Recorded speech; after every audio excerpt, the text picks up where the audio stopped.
ایمان کو مضبوط کرنا 73۔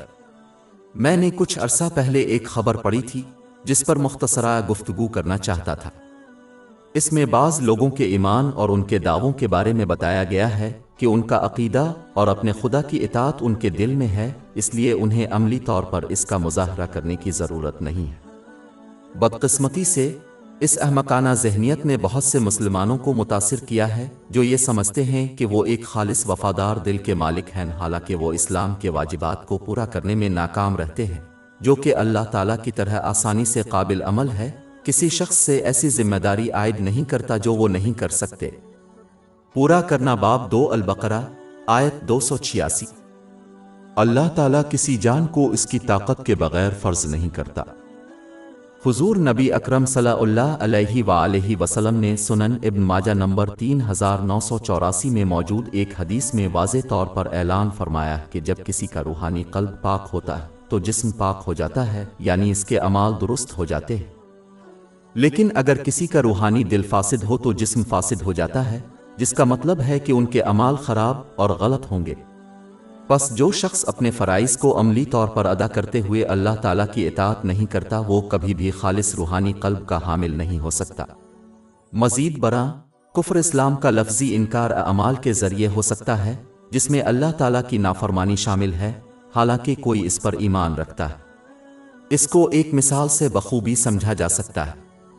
اگر کسی لاعلم شخص کو کسی دوسرے قریب آنے والے شیر کی طرف سے خبردار کیا جاتا ہے اور بے خبر شخص حفاظت کے حصول کے لیے عملی اقدامات کرتا ہے، تو وہ ایسا شخص سمجھا جائے گا جس نے ان کو دی گئی وارننگ پر یقین کیا ہو، کیونکہ اس نے انتباہ کی بنیاد پر اپنے طرز عمل کو ڈھال لیا تھا۔ جبکہ اگر بے خبر شخص تنبیہ کے بعد عملی طور پر اپنے رویے میں تبدیلی نہیں لاتا تو لوگ شک کریں گے کہ وہ ان کو دی گئی وارننگ پر یقین نہیں کرتے، خواہ وہ لاعلم شخص زبانی طور پر ان کو دی گئی وارننگ پر ایمان لانے کا دعویٰ کرے۔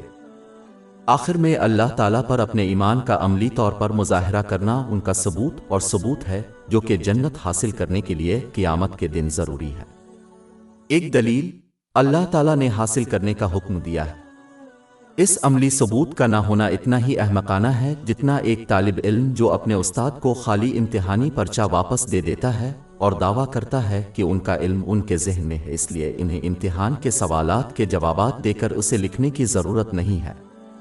جس طرح یہ طالب علم بلا شبہ فیل ہوگا، اسی طرح وہ شخص جو اللہ تعالیٰ کی اطاعت کے بغیر اس کے احکام کی تعمیل، اس کی ممانعتوں سے اجتناب اور تقدیر کا مقابلہ روایات کے مطابق صبر کے ساتھ کرتے ہوئے قیامت تک پہنچے گا۔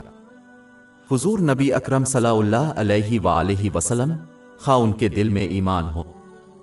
ہماری ویب سائٹ www.sheikhpod.com پر 400 سے زیادہ مفت e books, audio books, infographics, podcast اور بلاگ دستیاب ہے۔